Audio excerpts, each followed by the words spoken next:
Hey guys, in the previous video, we saw how Pingala documented the Fibonacci number 2,200 years ago in India and how Fibonacci number is the basis of life itself. But did Pingala discover this series of numbers, or did Pingala take the knowledge from even more ancient sources available in Hindu texts? In Hinduism, the origin and preservation of life is explained by a concept known as Mrityunjaya. So, according to Hinduism, this is the Mrityunjaya yantra.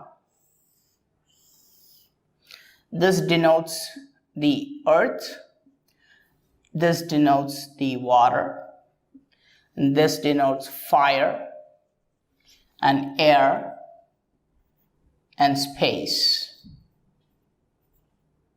This is the simplest Mrityunjaya yantra which existed in ancient times. You can still see this yantra in many ancient temples in this simple form. It's quite interesting because earth and water are at the lowest level, fire and air are at a higher level, and space is at the topmost level. And you would have noticed that I'm starting this point from earth and drawing one continuous line and ending this in earth, showing how earth starts life and it also ends here in the same point. These 5 elements are called Panchabhuta in Hinduism, and these are the important aspects of origin and preservation of life. If somebody is sick, if somebody is critically ill, his family and friends will draw this yantra and will chant a Mrityunjaya mantra. They will chant a specific mantra 108 times every day to make sure that he comes back to normalcy. And this Mrityunjaya mantra is very old. It's considered to be at least 5,000 years old because it's part of the Veda, which is the oldest text known. And this mantra is a very strange mantra. It's not a bija mantra. Bija mantras are known only for their sounds and they don't have particular meanings. But this mantra has words which have specific meanings. And the mantra goes like this: Om Trayambakam Yajamahe Sugantim Pushtivardhanam Urvarukam. And the mantra goes like this. And it's very strange because the term Urvarukam actually means a specific type of cucumber. A type of cucumber. And this is weird because they're using a mantra like this, they're chanting a mantra like this 108 times to preserve a life. They're talking about a specific variety of cucumber, and this type of cucumber is called the squirting cucumber. There are various explanations about this. The mantra basically says, just like how a cucumber falls from its mother, life goes on. And this is the secret of Mrityunjaya.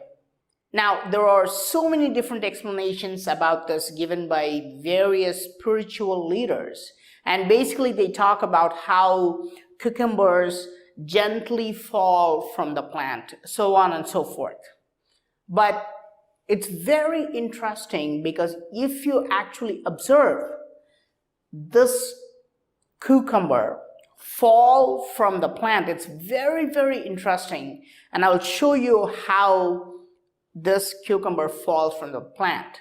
Now, you can see as you're watching this video the cucumber is falling from its plant and its seeds are being thrown away in the air and it's being spread everywhere. This is the secret of Mrityunjaya mantra. Now you've seen how Urvarakam fruit is falling from the plant. What do you think is the secret to this mantra? Why are human beings repeating this 108 times as a ritual for 5,000 years? Believe it or not, the seeds in the cucumber fruit are arranged in Fibonacci pattern. And when it's falling from the plant, the seeds will be spread in Fibonacci pattern. Now, this is the secret of the mantra. Of course, if you look at a cucumber, this is cylindrical and you will see seeds in various patterns. Now, the seeds are arranged in 3D. And it's a little bit hard for you to understand this because it's in 3D. But when the cucumber falls, the seeds will be spread everywhere. Okay? But why is the Fibonacci number so important for the seeds to be spreading in various directions? Why can't it not be in some other pattern other than the Fibonacci pattern? To understand this is a little bit complicated because this is in 3D. We are looking at a cylinder-like structure. But if you look at a sunflower, so this is a sunflower, and you will see seeds. And the seeds will actually look like a spiral. And it'll be very beautiful. Of course, this is a terrible diagram I'm drawing, guys, because I'm not good at this. But if you look at an actual sunflower, you will be amazed because these seeds are arranged in spirals of successive Fibonacci numbers. And experts have studied these seeds and they will notice that there are spirals going clockwise and there are spirals going anti-clockwise. Okay, and the spirals will always be in 21, 34, 55, 89. And these are all Fibonacci numbers. So if the clockwise number is 21, the anti-clockwise will be 34. If the clockwise is 34, then the anti-clockwise will be 55. So the spirals will always be in successive Fibonacci numbers. For example, you will not see the clockwise to be 21 and the anti-clockwise to be in 89. You will always see the successive numbers side by side. And it's very interesting because why is it designed like that? Why not just have 21 and 89? Why do they have to be the successive Fibonacci numbers arranged in nature? Why does nature prefer that? The answer to that question is it's not about the Fibonacci numbers itself. It's about a ratio between these two numbers. If you divide 34 by 21, you will get a ratio around 1.618. This is called the golden ratio or the divine ratio, and it is denoted by the symbol called phi. And if you divide 55 by 34, again, you will get the same ratio. If you divide 89 by 55, again, you will get the same ratio. You are getting this ratio, which is approximately 1.618. Actually, this number goes on forever because it's the most irrational number possible. But it's not just because of the Fibonacci numbers, it's because of the ratio between two successive Fibonacci numbers that is important for nature. Now, what does this ratio mean in the arrangement of seeds? So let's say your enemy gets to play God for just one day and he's going to design a sunflower, right? Your enemy is not that smart, right? He's just dumb. So he's not going to choose this golden ratio. He's going to choose a ratio like, for example, 1. Okay? This is a sunflower. And he is going to arrange seeds with this ratio of 1. What this ratio means is that it's a number of turns he can use around this circle. Okay, so this is the center. So he will put a seed like this here. And because he's using this ratio of 1, which means 1 complete turn. Okay, so he will arrange a seed like this. He will arrange a seed like this. He will arrange a seed like this. And he's done. Okay, so his sunflower looks kind of silly, right? So his sunflower looks like this. Of course, you can see this never occurs in nature. No sunflower, no flower is going to arrange its seeds like this. Now, let's say you get to play God for one day. So you are going to become God, and what number would you choose? Obviously, you're smarter than your enemy, right? So you're going to come up with some number like 0.25. Okay, so this is the number that you're choosing. So your flower, your sunflower, is going to look like this. So this is the center. You put this first seed here, right? So 0.25, that's like 1/4. So your second seed would look like this. And again 0.25. Your third seed would look like this. Your fourth seed will look like this. Okay? So, and if you keep on going, your seeds will look like this. It's like a 4-spoked wheel. Now, this is much better, right? This design looks much better than your enemy, right? But still, this is not the best design in the world. Of course, plants are much, much smarter than human beings, right? This is why plants are worshipped as gods in Hinduism, right? Because plants have extraordinary intelligence. And that's why plants are choosing this ratio, which is the golden ratio. So the plants are choosing a number called the golden ratio. Okay? And if you arrange the seeds in this ratio, you will have these amazing spirals.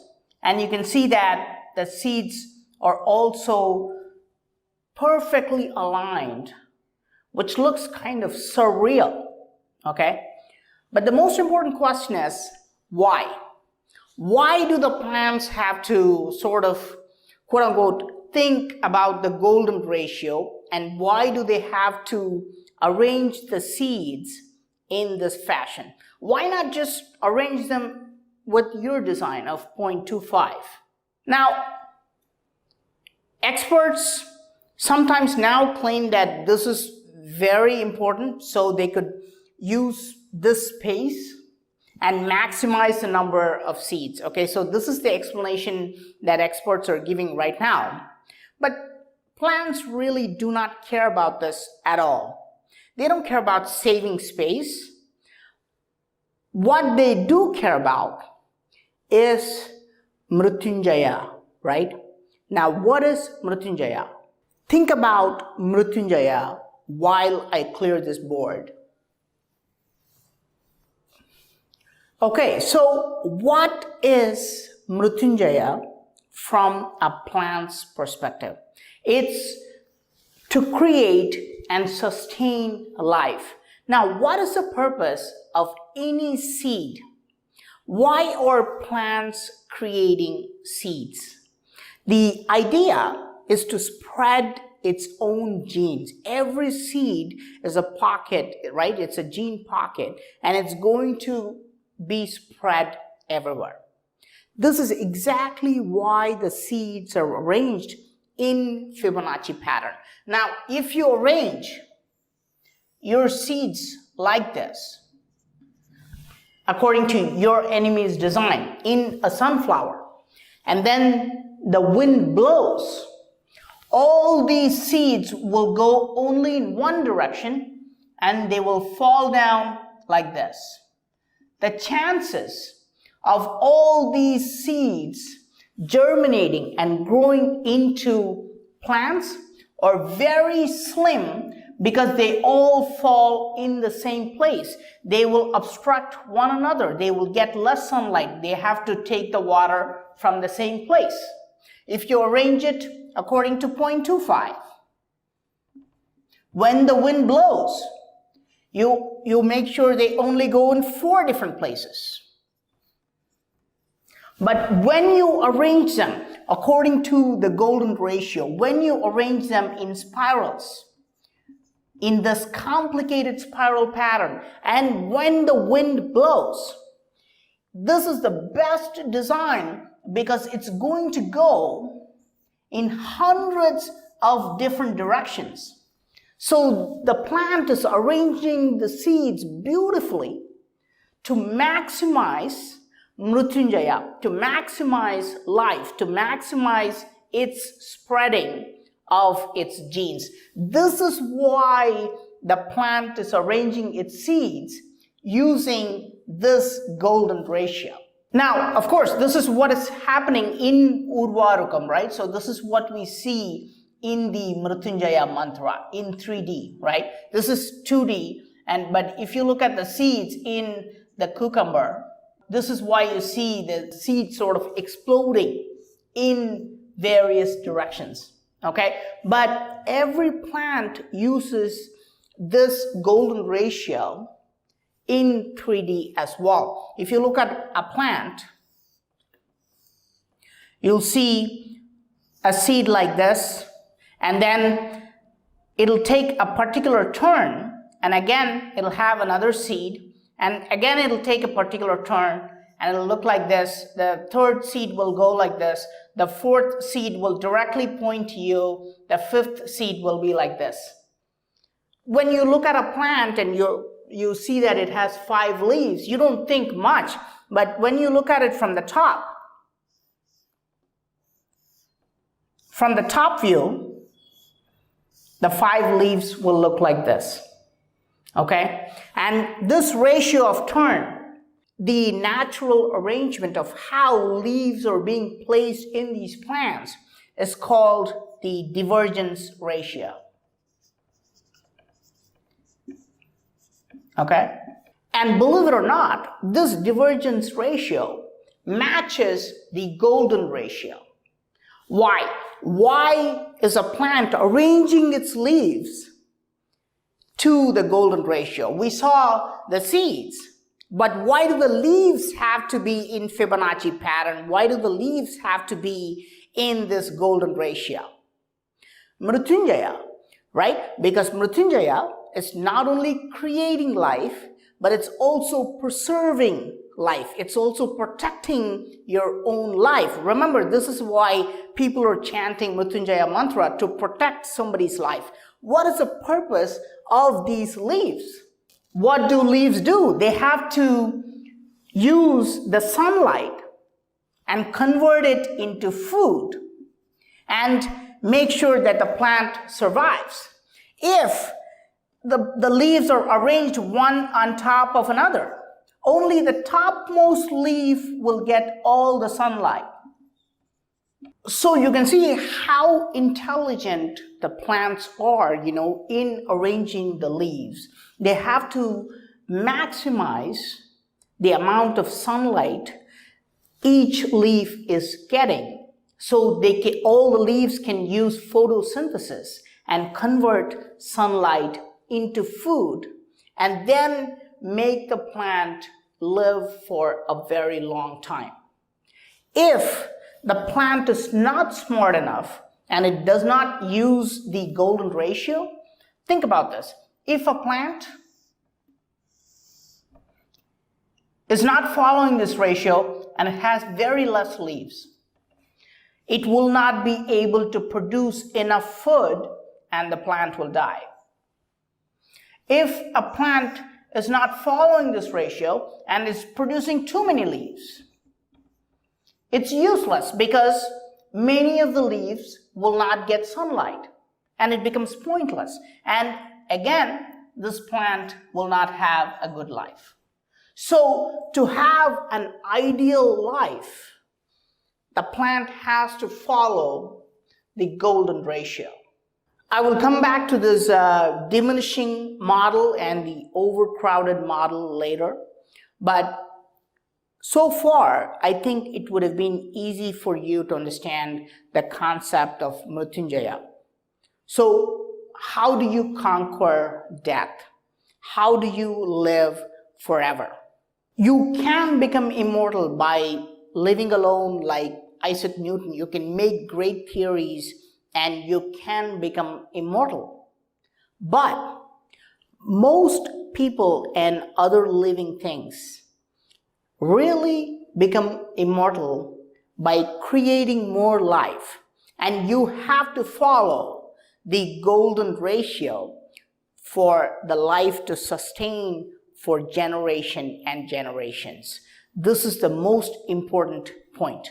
Okay, so you've learned a lot from the Mrityunjaya mantra, how the mantra is showing the Fibonacci pattern and the golden ratio. But how is MrityunjayaThe related to the golden ratio? So as we saw before, the MrityunjayaThe is just a 5-pointed star in its simplest form. Let me clear this. If you take this line, this is the longest line. And if, let's say, we call this line XL, okay? And the next long line would be this line.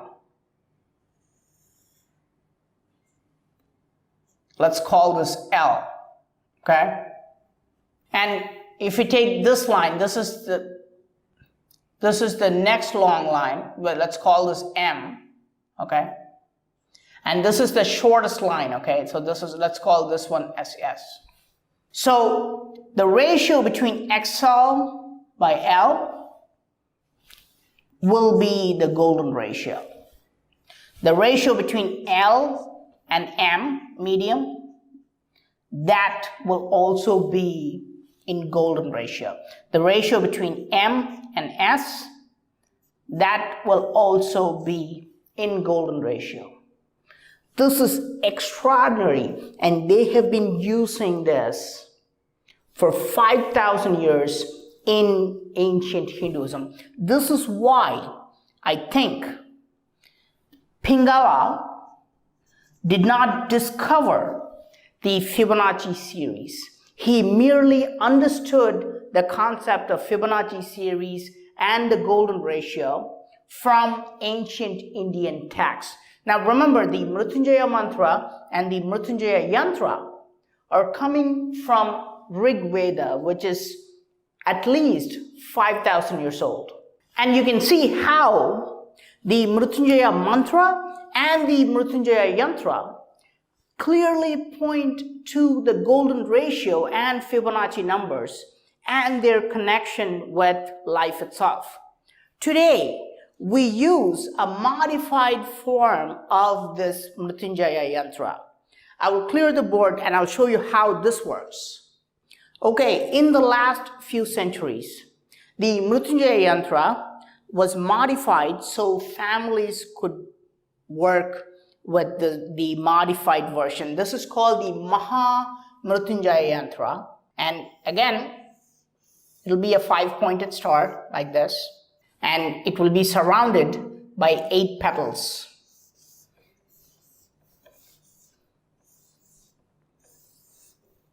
The mantra has not changed.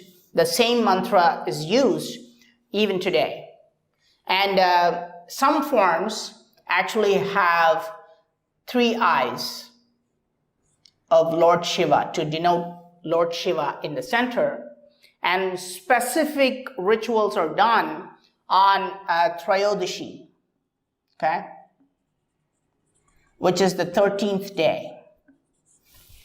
Okay, I don't know if you're following this, but all these are Fibonacci numbers. Okay, 3, that's a Fibonacci number. 5-pointed star, that's a Fibonacci number. 8 petals, that's a Fibonacci number. 13, that's a Fibonacci number. Nobody's paying attention to this, but we are following Fibonacci numbers and using this for preservation and creating life. And if you divide one number by the previous number, again, you will get the golden ratio. No wonder when new religions came, they converted this into witchcraft, right? They said this is all the work of the devil. So this was the best way, and this was done deliberately to suppress ancient knowledge by sort of demonizing this kind of information. In the West, this is considered the symbol of witchcraft.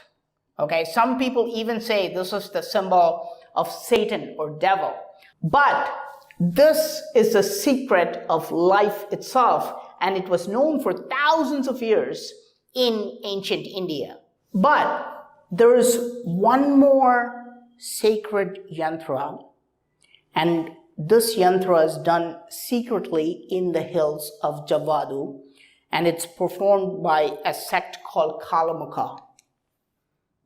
There is a particular sect called Kalamukha,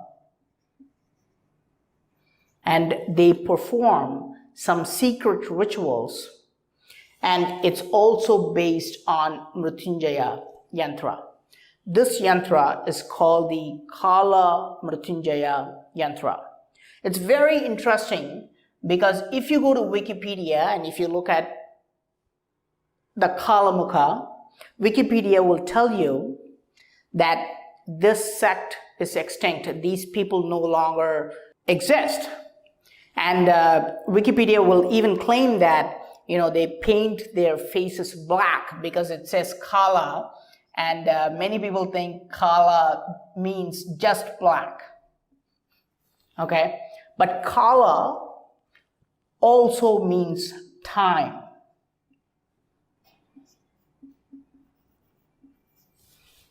And also means death. And I'm sure you will understand the connection between time and death. But the word Kalamukha is associated with time. So what type of yantra do these Kalamukhas create? They create a yantra called the Kala Mrityunjaya yantra. Let me clear this board and I'll show you how this yantra looks. Okay, so what the Kalamukhas will do is they will clear a large plot of land in the woods. They will clear all the trees, and at midnight on a new moon day, they will create a simple 5-pointed star like this. And they will chant the Mrityunjaya mantra for 108 times. And after 4.5 days, around noontime, they will close this on all sides. So it will look like a pentagon. Again, after 4.5 days, they will again change this into a 5-pointed star. Again, after 4.5 days, they will close this into a pentagon. Again, after 4.5 days, they will make this into a 5-pointed star. Of course, this is a very bad drawing because I'm not good at this, but they will continue this for 45 days. And this is the Kala Mrityunjaya Yantra. And this is remarkable because it shows how a life grows with respect to time. Think about it. They start very small, and as time proceeds, any species would grow according to the golden ratio. And this is why every species is able to spread dramatically and fill up the planet. Think about human beings. We have billions of human beings today, but at one point, they would have been a small group of people. Why are they able to become the most dominant species on the planet? Why do we see human beings everywhere? Because they were able to grow in the fashion corresponding to the golden ratio. And people think there is a new field of study in the last few centuries. It's called fractals.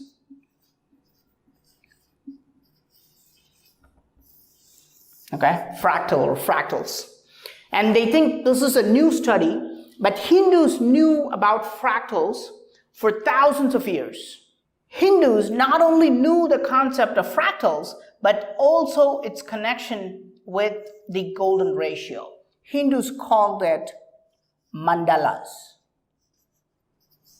Now, what is a mandala? You can see mandalas in ancient Hindu temples and in also places where they practice Hindu rituals. The mandalas are these fractal designs. There are many types of mandalas. There are circular mandalas, and there are also square mandalas. For example, they'll start a mandala like this. This is a square, and they will continue to proceed making children. So they put a bigger square and they put a smaller square on all four sides. Again, they will continue to make even smaller squares on all four sides. Okay? And they use the golden ratio. They use the golden ratio of 1.618 to draw the mandalas. They actually take measurements and they use the approximate ratio of 1.6, because what happens if you don't use the golden ratio? If you don't use the golden ratio and if you make these squares too big, after a few continuations, these squares will start hitting each other because you're not following the golden ratio. What if you make these squares too small? The mandala will come to an end very quickly because it cannot sustain for a long amount of time, because these squares have become too small too soon. This is why the golden ratio is so important. Remember, I told you this is relevant to plants and their leaves. If there's very less number of leaves, the plant will die. If there are lots of leaves, again, the plant will die because of overcrowding.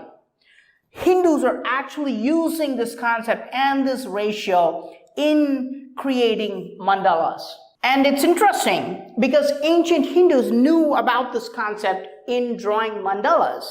And today, experts are working in fractals, and now they recognize that the golden ratio is very important to design fractals, because if you don't follow the golden ratio, the fractals do not survive. Okay, interestingly, the fractal of a pentagon is 1.6 dimensional. And that's very strange because we normally tend to think of dimensions as whole numbers. You can see one-dimensional, two-dimensional, three-dimensional. But what is 1.6 dimensional, right? And notice the connection between 1.6 and its proximity to the golden ratio as well. Now, this sort of goes beyond the scope of this video, but mathematicians confirm that the fractal of a pentagon is 1.6 dimensional. And I don't know if you noticed this detail about the Kala Mrityunjaya Yantra, right? Why were they doing this ritual every 4.5 days? Now, it took me 10 years to figure out that 4.5 days is 108 hours.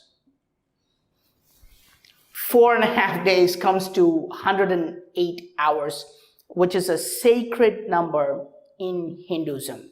And the angle between two sides in a pentagon,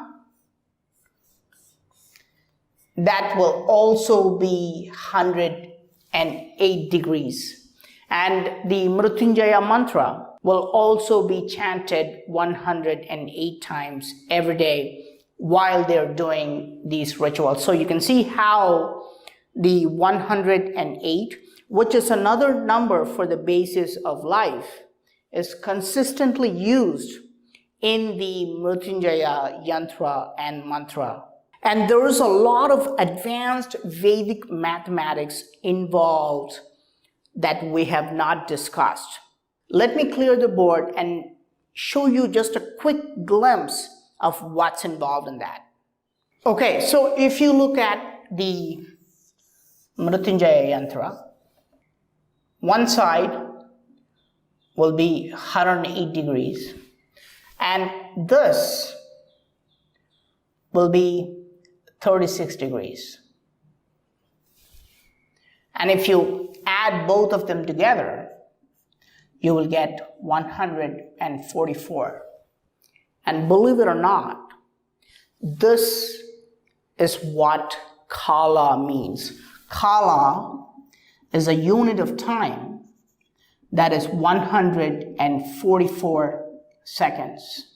This is the ancient unit of time followed by Hindus. And it's even more interesting because 144 is also a Fibonacci number. It is the 12th Fibonacci number.